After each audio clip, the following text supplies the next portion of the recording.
기도하옵나이다. 아멘. 지난주에 그 말씀에 하늘로 올라오라는 그 음성을 듣고 사도 요한이 하늘로 올라갑니다. 거기서 사도 요한이 본 것은 하늘 보좌와 그리고 네 생물과 그리고 그 보좌를 둘러싼 24명의 장로들과 그리고 어린 양을 보았습니다. 그리고는 그 보좌에 앉으신 하나님 아버지시죠. 하나님 아버지 오른손에 들려있는 두루마리 책을 보았습니다. 사도 요한은 그 두루마리 책을 보는 순간 알게 됩니다. 뭘 알게 되냐면은 주님께서 하늘로 올라오라고 하신 그 이유가 이 두루마리 책에 있구나 라는 것을 사도 요한은 깨닫게 됩니다. 이 두루마리 책은 그러면 무엇에 관한 책일까요? 계시록 4장 1절 말씀을 한번 다 같이 읽겠습니다. 시작. 이 일 후에 내가 보니 하늘에 열린 문이 있는데 내가 들은 바 처음에 내게 말하던 나팔소리 같은 그 음성이 이르되 이리로 올라오라. 이후에 마땅히 일어날 일들을 내가 내게 보이리라 하시더라. 즉 이 두루마리 책에 기록된 것은 이제 이후에 일어날 일, 즉 말세에 일어날 일들을 기록한 그 책이 바로 이 두루마리 책입니다. 그런데 그 두루마리 책을 사도 요한이 자세히 봤더니 안팎으로 빽빽하게 기록되어져 있고 그리고 완전수인 일곱 인으로 그 두루마리 책을 딱 인봉되어 있는 것을 사도 요한이 보았습니다. 사도 요한은 그 책의 그 모습을 보고 나서 어떻게 했습니까? 대성통곡을 하게 됩니다. 쉬지 않고 계속해서 울었습니다. 왜 울었을까요? 이 사도 요한이 그 운 이유를 잘 나타내는 그 마음을 적은 말씀이 이 요한계시록의 마지막 부분에 나와 있습니다. 그 말씀이 계시록 22장 20절 말씀인데 다 같이 한번 읽겠습니다. 시작. 이것들을 증언한 신이가 이르시되 내가 진실로 속히 오리라 하시거늘 아멘 주 예수여 오시옵소서. 사도 요한이 예수님께서 속히 오시는 것을 간절히 바랬습니다. 그런데 예수 그리스도께서 이 땅 가운데 다시 오시기 위해서는 이 인봉된 이 책의 내용이 이 땅 가운데 베풀어져야 하는 거예요. 그런데 이 두루마리 책이 7개로 딱 인봉되어져 있었고 그리고 보니까 24장로들도 그리고 네 생물도 감히 하나님의 그 오른손에서 그 책을 취해서 그 인을 뗄 수가 없는 거예요. 그러니까 이 인이 띄어지지 않으면 이 책의 내용이 이 땅 가운데 예수님 다시 오시기 전에 베풀어져야 되는데 베풀어지지 않으니까 예수님이 오시는 것이 딜레이 되잖아요. 그러니까 한없이 사도 요한의 마음이 슬픈 거예요. 그래서 어떻게 합니까? 대성통곡을 하면서 정말 저도 그렇게 한번 여기서 울었으면 좋겠는데 설교 시간이라서 그렇게 하지는 못하고 대성통곡을 합니다. 얼마쯤 울었을까요? 그때 사도 요한의 어깨를 누가 톡톡 칩니다. 봤더니 24장로 중에 한 사람이 울지 마라. 이 책의 인봉을 뗄 분이 있다라는 거예요. 그래서 봤더니 이 어린 양이 계시는데 그 어린 양은 일찍 죽임을 당한 그런 어린 양인 것을 사도 요한이 알게 되고 그분은 다름 아닌 예수 그리스도인 것을 요한이 알게 됩니다. 그래서 예수님께서 그 어린 양께서 하나님 아버지 오른손에 들려있는 그 두루마리 책을 겸손하게 취하십니다. 그리고는 그 인봉한 책들을 그 인을 이제 떼기를 시작하는데 이 어린 양께서 그 두루마리 책을 딱 취할 때에 하늘과 땅에서는 어떤 일이 일어난 줄 아세요? 어린 양께서 그 책을 딱 취하시니까 그 순간을 하늘에 있는 성도들도 이 땅에 있는 성도들도 너무너무 사모하고 기다렸던 거예요. 그러니까 이 24장로들과 네 생물들이 하나님 그 어린 양께 엎드려 경배를 하게 됩니다. 근데 이 하늘에 있는 성도들만 경배한 것이 아니라 이 장로들의 손에 뭐가 들려 있었냐면은 금대접이 들려 있었어요. 그 금대접 안에는 뭐가 있었죠? 성도들의 기도가 거기 담겨 있던 거예요. 그러니까 하늘에 있는 성도와 이 땅에 있는 성도가 하나가 되어서 이 어린 양이 그 두루마리를 취하실 때에, 그러니까 예수 그리스도 다시 오실 그 길이 예비되는 그 순간에 경배드리는 그 모습이 있었던 것이죠. 너무나 아름다운 모습 아니겠습니까? 그래서 이제 어린 양께서 그 두루마리를 취하시고 인을 떼기를 시작을 합니다. 그 말씀이 오늘 본문의 말씀이죠. 저는 지난 한 주 동안에 이 말씀을 이렇게 묵상을 하면서 드린 기도가 하나 있었습니다. 제가 무슨 기도를 드렸을까요? 무슨 기도를 드렸냐면은, 주님, 사도의 은혜 그 두루마리 책의 모습을 보여주지 마시고 저에게도 좀 보여주십시오 하고 기도했습니다. 주님께서 그 기도를 응답하셨을까요? 안 하셨을까요? 보여주셨을까요? 안 보여주셨을까요? 네? 안 보여주셨어요. 그런데 주님께서는 그 책의 모습은 보여주지 않으셨지만은 그 7인과 책의 관계에 대해서 생각을, 깨달음을 주셨어요. 제가 그 책의 모습을 보여달라고 한 이유는 절대 어떤 호기심에서 한번 보고 싶습니다 하는 것이 아니었고요. 이 책의 구조를 알아야, 책이 어떻게 생겼는지 두루마리 구조를 알아야 이 7인이 의미하는 바를 알 수 있기 때문에 제가 보여달라고 한 것입니다. 근데 주님께서는 보여주시진 않으셨지만은 생각을, 그 의미를 주셨습니다. 자, 그 말씀을 나누기 전에 지난주에 요한계시록은 크게 4개의 7시리즈의 그 구조로 되어 있다고 그랬습니다. 다음 화면을 보시면 7교회, 7인, 7나팔, 7대접, 이 4개의 시리즈가 나와 있죠. 주님께서 주신 깨달음은 이런 거였습니다. 뭐냐면은, 자, 두루마리가 이렇게 있는데 안팎으로 쓰여져 있으니까, 안팎으로 빽빽히 쓰여져 있으니까 더 이상 쓸 게 없다는 거예요. 그러니까 이미 완성된 거예요. 그리고 7인으로 쫙 인봉되어 있으니까 아무도 풀 수 없는 이미 완성된 책인데 그 책을 펼치는 거예요. 그러면 책이 인봉되어져 있으니까 본격적인 책의 내용은 어디에 써져 있습니까?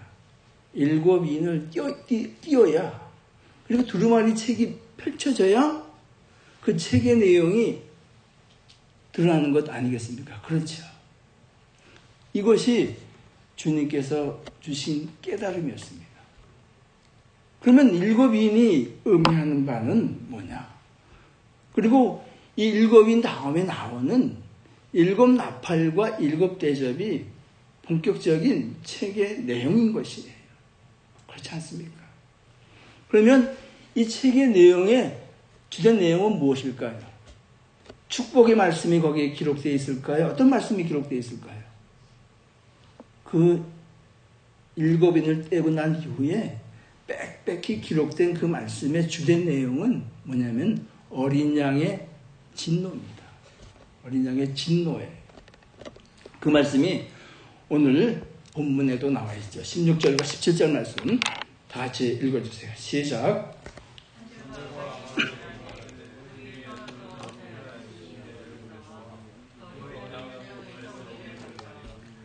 그들의 진노의 큰 날에 이뤘으니 누가 능히 서리요 하더라.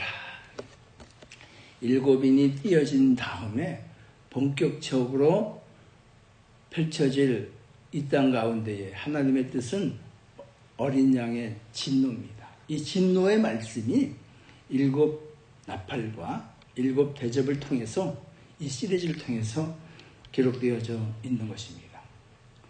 그러면 주님, 그렇다 그러면은 이 7인이 의미하는 바는 무엇입니까?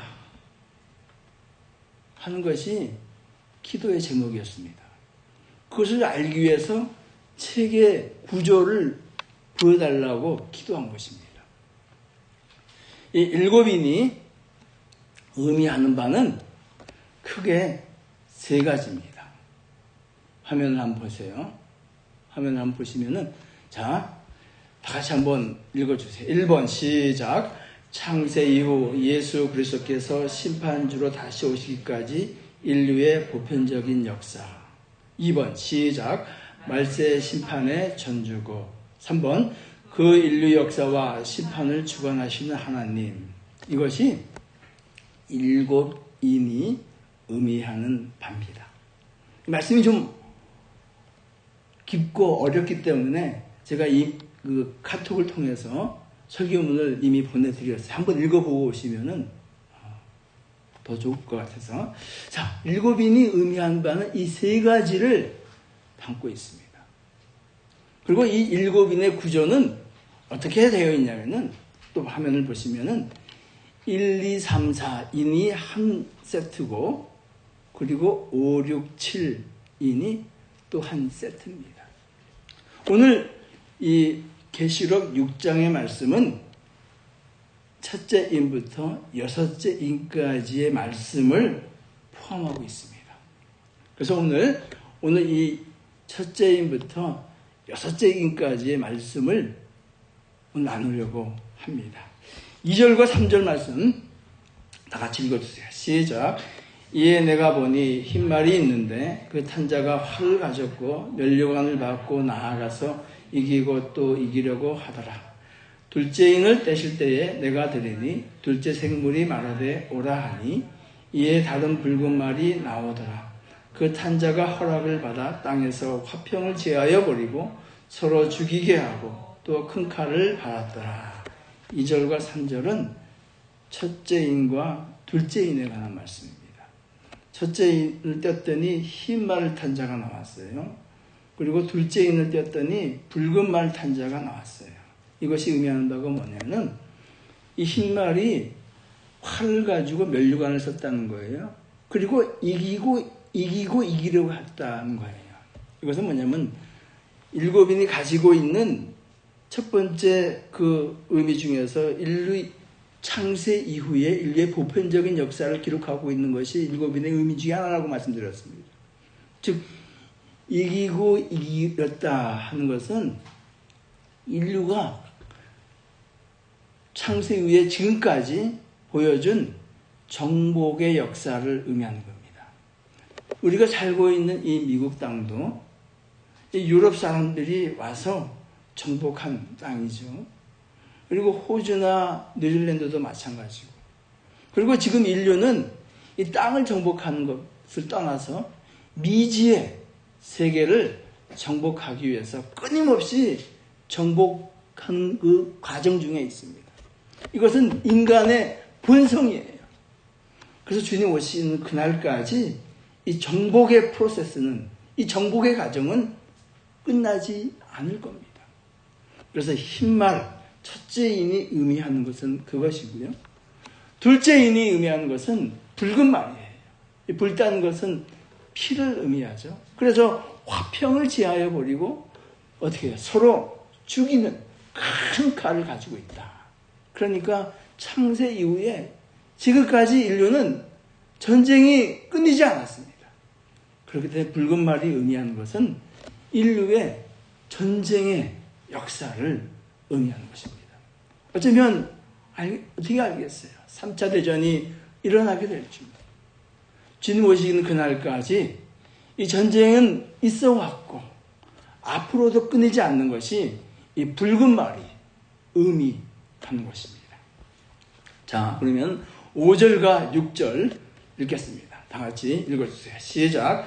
셋째 인을 떼실 때에 내가 들으니 셋째 생물이 말하되 오라 하기로 내가 보니 검은 말이 나오는데 그 탄자가 손에 저울을 가졌더라.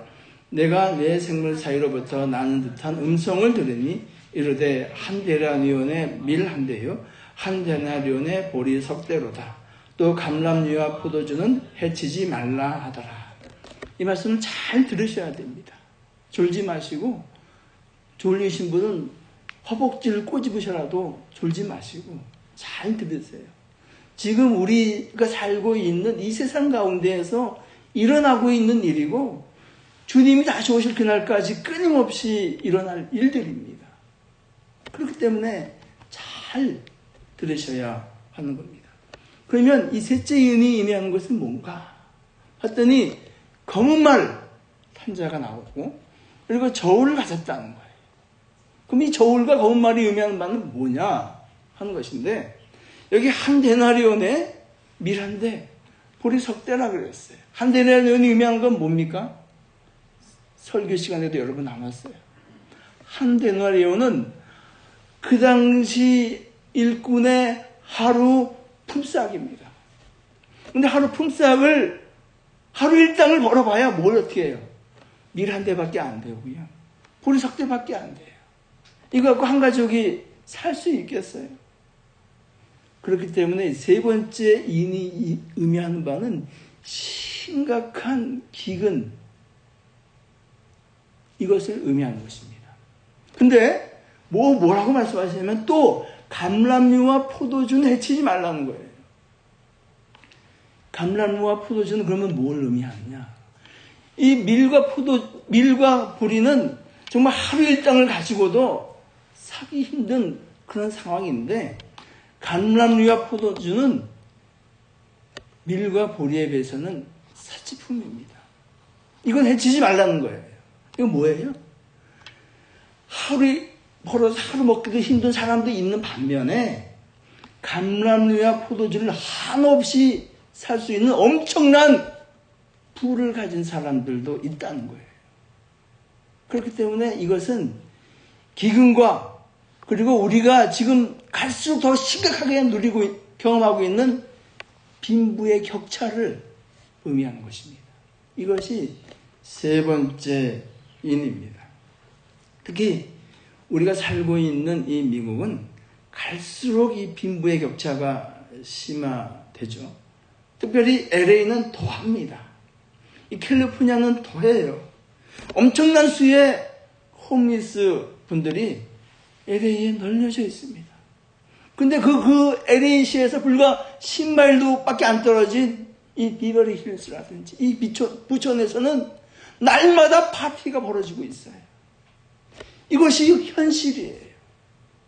그리고 연구에 의하면요, 상위 1%하고 반으로 잘라서 하위 50% 사람들의 부가 어떻게 갈수록 쏠리고 있냐면은 상위 1%가 하위 50%보다 부가 쌓여진 속도가 100배 빠르다 그래요. 100년 전만 해도 안 그랬어요. 근데 전부 이런 현상이 빈부의 격차와 기근이 전부 심화되고 가속도가 붙고 있는 현실에 우리가 살고 있는 거예요. 그리고 이 현상은 주님이 오신 그날까지 더 심각해지면 심각해졌지 완화되지 않는다는 거예요. 그러니까 주님이 말씀하시잖아요. 감람산에서 말세의 징조를 말씀하실 때에 너희들이 사랑이 어디 있느냐? 주위에 헐벗고 어려운 자를 먹인 것이 나를 먹인 것이라. 주님께서 이 말씀을 하신 이유가 성도가 이 마지막 때에 어떻게 살아야 할 것인가에 대한 말씀을 하신 것입니다. 세 번째 이는 그래서 기근과 심각한 부의 불균형, 이것을 말씀하시는 것입니다. 네 번째 인에 대해서 한번 보겠습니다. 7절 읽겠습니다. 시작. 넷째 인을 떼실 때에 내가 넷째 생물의 음성을 들으니 말하되 오라 하기로. 8절. 내가 보내 청색 말이 나오는데 그 탄 자의 이름은 사망이니 음부가 그 뒤를 따르더라. 그들이 땅 4분의 1의 권세를 얻어 검과 흉년과 사망과 땅의 짐승들로서 죽이더라. 이 네 번째 이는 사망의 권세를 가지고 있는 자들에 대해서 얘기하는 거예요. 우리는 이미 이러한 역사를 겪었습니다. 그리고 앞으로도 겪게 될 거예요. 불과 100년도 안 된 그곳에 가장 문명국 지대라고 하는 유럽에서 히틀러는 엄청난 수의 사람을 인종말살이라는 의미를 가지고 죽였습니다. 사람들을 가스실로 몰아넣고 가스를 그곳에 부었습니다. 어떻게 히틀러만 그렇습니까? 스탈린도 마찬가지고요. 그리고 김일성은 안 그랬습니까? 우리가 폴포트 정권, 캄보디아 폴포트 정권 때에도 엄청난 수의 사람들이 죽었습니다. 사망의 권세를 가진 짐승과 같은 존재들이죠. 이런 짐승의 역사는 계속 있어 왔고 앞으로도 있을 것이라는 인류 보편의 역사를 말씀하고 있는 것입니다. 이것이 네 번째 인입니다.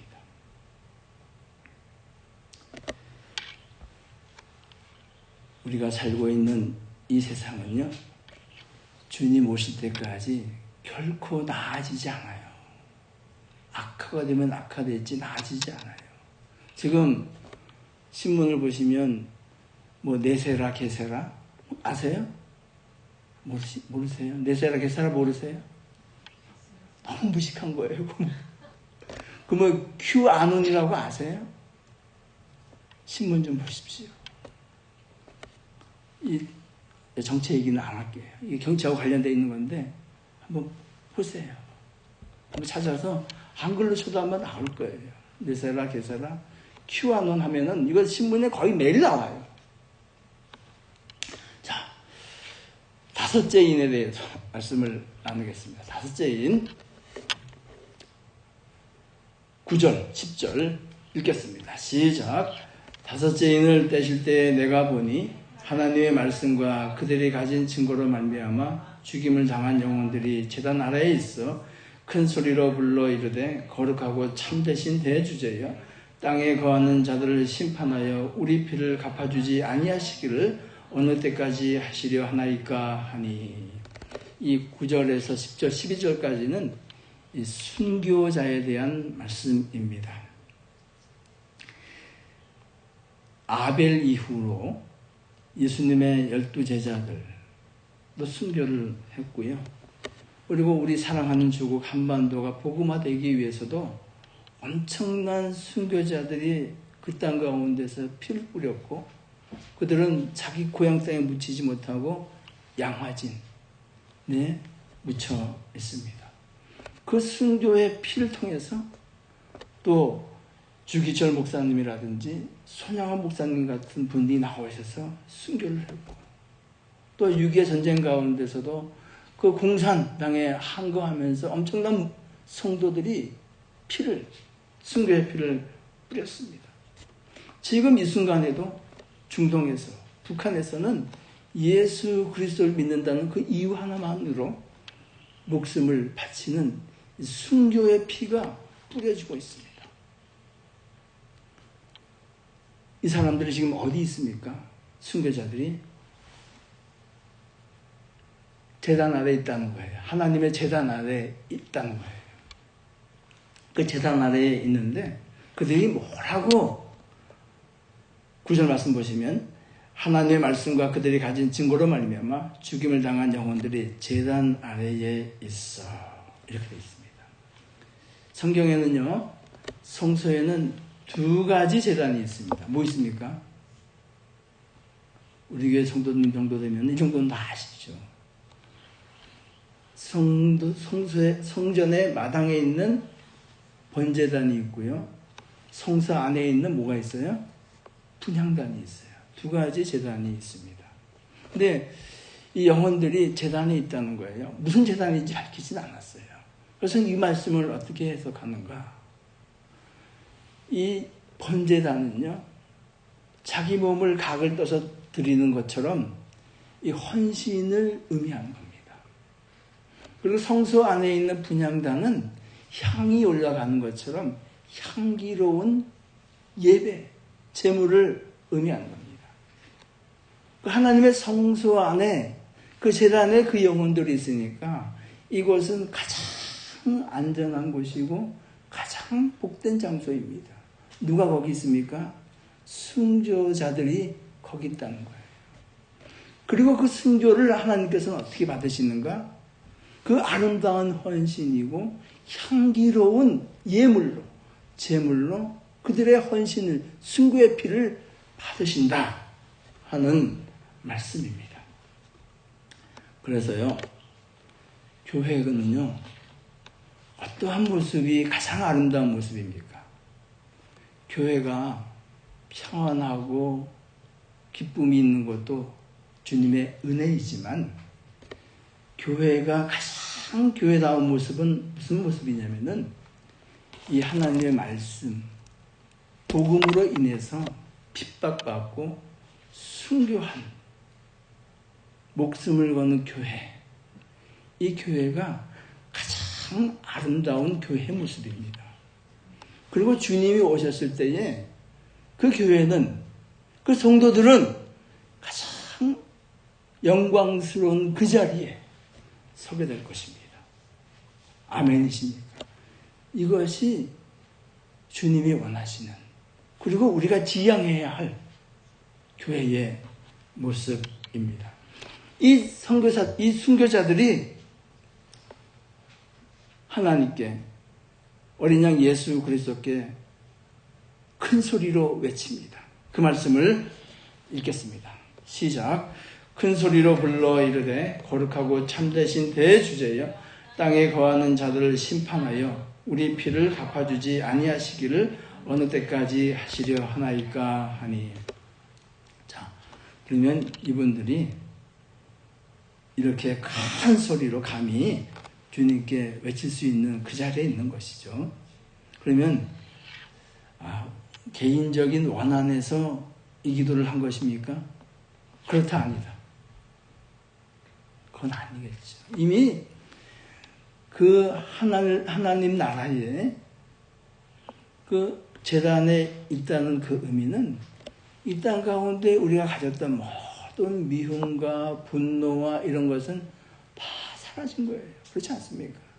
그 하늘나라에서 어떤 인간적인 분노와 원한이 있을 수 있겠습니까? 그렇게 이 말씀을 해석하신다면은 아직 주님의 마음을 조금은 오해하고 있는 것이죠. 이분들이 어느 때까지 갚아주지 않겠습니까? 라는 이 말씀은 그들이 순교한 이유가 뭡니까? 하나님 나라를 위해서, 복음을 위해서 순교한 겁니다.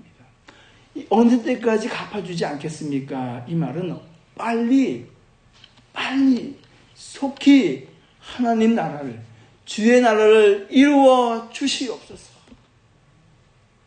하는 외침입니다. 이렇게 그들의 간절한 외침에, 기도에 주님은 어떻게 응답하십니까? 이 주님의 응답이 너무나 감사하고 은혜롭습니다. 11절 말씀 다 같이 읽어주세요. 다 같이 시작. 각각 그들에게 흰 두루마기를 주시며 이르시되 아직 잠시 동안 쉬되 그들의 동무 종들과 형제들도 자기처럼 죽임을 당하여 그 수가 차기까지 하라 하시더라. 주님께서 영광의 흰 두루마기를 그들에게 주십니다. 그리고는 그들에게 주님께서 말씀하시는 것이죠. 그래, 참 수고했다. 오래 걸리지 않을 거야. 잠시만 여기서 편안히 쉬고 있어라. 언제까지입니까? 순교자의 수가 차기까지. 이 말씀이 엄청난 영적인 비밀이 있는 것이고 은혜가 있는 말씀입니다. 순교자의 수를 주님께서 정하신 수가 있다는 거예요. 그 수가 차면은 하나님 나라가 심판이 본격적으로 시작되는 거예요. 이게 무슨 말씀이에요? 하나님 나라의 시작과 완성을 무엇으로 기준 삼으시겠다는 거예요? 순교자로. 순교자의 수로. 이 엄청난 은혜의 말씀 아니에요? 어떻게 감히 그 순교자의 그 수가, 순교자의 피가 하나님 나라를 도래하는 그 기준이 될 수 있는 것입니까? 주님은 결코 그 순교의 피를 헛되이 받지 않으시고 그 헌신을 향기로운 제물로 받으시고 그것으로 말미암아 하나님 나라가 이루어진 시작되는 그 기준으로 삼으신다는 것이죠. 그렇기 때문에 이 땅 가운데 가장 아름다운 삶을 살아간 사람은, 복된 삶을 살아간 사람은 누굽니까? 순교자예요. 순교자입니다. 그래서 말씀드리는 것은 교회가 평안한 것도 은혜지만 이 복음을 위해서, 하나님 나라를 위해서 고통받고 순교하는 이 교회가 주님께서 가장 원하시는 교회고, 주님이 오셨을 때에 가장 복된 자리에 서는 교회인 줄로 믿습니다. 아멘이세요? 그래서 우리 교회 가운데서도 정말 땅끝으로 향하는 그 종들의 발걸음이 일어나기를 축복합니다. 이것이 주님께서 받으시는 것입니다. 5번째까지 했죠. 이제 6번째 인을 차례입니다. 자, 6번째 인에 대해서는 그 6번째 인은 주님께서 마태복음에 우리가 5대 강화를 나눴죠. 그 5대 강화 중에서 마지막 강화가 감람산 강화입니다. 이 감람산 강화는 마지막 때에 일어날 일들에 대해서, 말세의 징조에 대해서 주님께서 친히 말씀하신 강화입니다. 그 중에서 몇 절을 같이 한번 읽겠습니다. 마태복음 24장 있는 말씀을 읽겠습니다. 시작. 예수께서 감람산 위에 앉으셨을 때 제자들이 조용히 와서 이르되 우리에게 이르소서 어느 때에 이런 일이 있겠사오며 또 왜 주의 임하심과 세상 끝에는 무슨 징조가 있사오리이까? 난리와 난리의 소문을 듣겠으나 너희는 삼가 두려워하지 말라. 이런 일이 있어야 하되 아직 끝은 아니니라. 민족이 민족을, 나라가 나라를 대적하여 일어나겠고 곳곳에 기근과 지진이 있으리니 이 모든 것은 재난의 시작이니라. 주님께서 마지막 때에 극심한 난리와 전쟁과 지진과 공포가 이 땅을 덮을 것이라고 말씀하셨습니다. 그런데 이것이 재난의 끝이 아니라 재난의 시작이라고 말씀을 하시는 것이었습니다. 오늘 이 본문의 말씀 가운데에도 똑같은 거의 동일한 말씀이 기록되어져 있습니다. 이러한 재난이 시작되었을 때에 사람들이 어떻게 반응하는가 하는 말씀을 오늘 본문에서는 기록하고 있습니다. 15절 이후에 있는 말씀 읽겠습니다. 시작. 땅의 임금들과 왕족들과 장군들과 부자들과 강한 자들과 모든 종과 자유인이 굴과 산들과 바위 틈에 숨어 산들과 바위에게 말하되 우리 위에 떨어져 보좌에 앉으신 이의 얼굴에서와 그 어린 양의 진노에서 우리를 가리라. 그들의 진노의 큰 날이 이뤘으니 누가 능히 서리요 하더라. 이 재난이, 말세가 시작되는 징조의 재난이 왔을 때에 땅의 임금, 왕족, 권력도 이 재난을 피해갈 수 없습니다. 또 장군들, 힘이 있는, 무력이 있는 이 장군들도 피해갈 수 없습니다. 부자들, 강한 자들, 돈이 있다고 이 재난을 피해갈 수 없습니다. 아무리 튼튼한 방공호를 파고 있다 할지라도 주님께서 베푸신 이 재난을 피해갈 수 없다는 거예요. 모든 사람, 종과 자유인도 피해갈 수 없다 하는 것이죠. 아직 재난이 시작되지도 않았어요. 이제 6째 인을 띈 거예요. 재난은 언제 시작돼요? 7제에 뛴 후에 나팔 불고 대접이 쏟아질 때 재난이 진노가 어린 양의 진노가 시작되는 거예요. 아직 여기까지 오지도 않았는데 사람들이 뭐라 그래요? 산아 나에게 쏟아져라. 바위에 나에게 쏟아져라. 못 참겠다는 거예요. 참을 수 없다는 거예요. 10절, 17절. 진노의 큰 날이 이르렀으니 누가 능히 서리요. 못 쓴다는 것이죠. 그러면 질문 드리겠습니다. 여러분은 쓰실 수 있어요? 못 써요? 쓸 수 있다 하시는 분 손 들어보세요. 못 쓴다. 쓸 수 있습니다. 누가 쓸 수 있어요? 성도들은 쓸 수 있습니다. 아멘이세요? 이 기록한 하나님의 말씀이 성도들은 성도의 힘이 아니라 주님 주신 능력으로 이 재난을 견딜 수 있고 피할 수 있다고 말씀하고 있습니다. 아멘이세요? 그 아름다운 이름이 성도인 것이에요. 요한계시록 14장 있는 말씀을 읽겠습니다. 시작.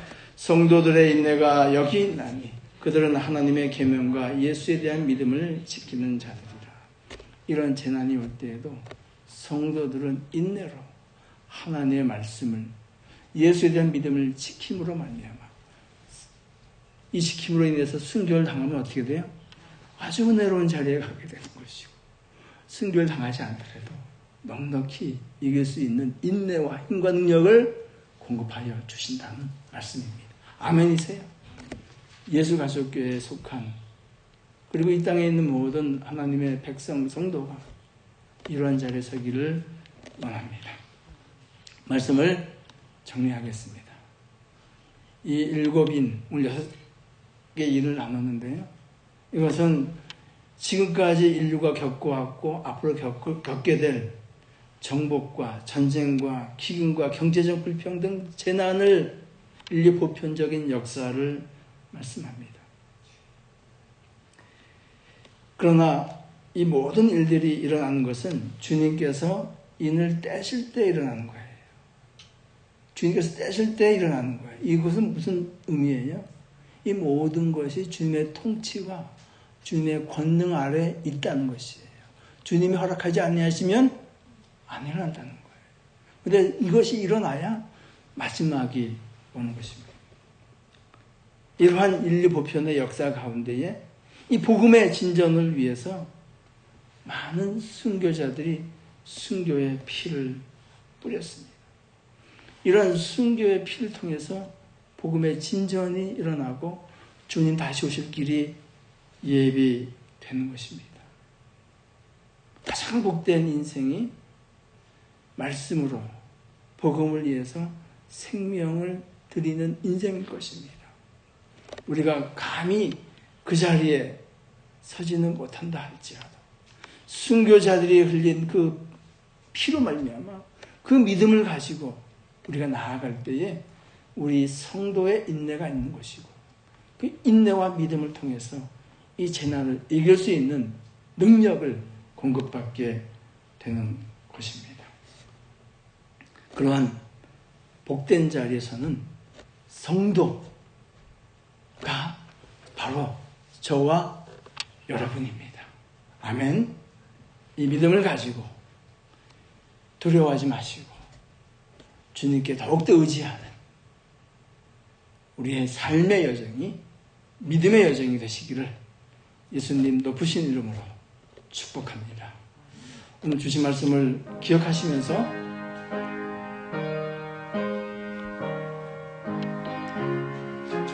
나의 신앙생활을 나의 믿음을 한번 점검하여 보겠습니다. 주님께서 이 계시록의 말씀을 주신 것은 우리에게 축복입니다.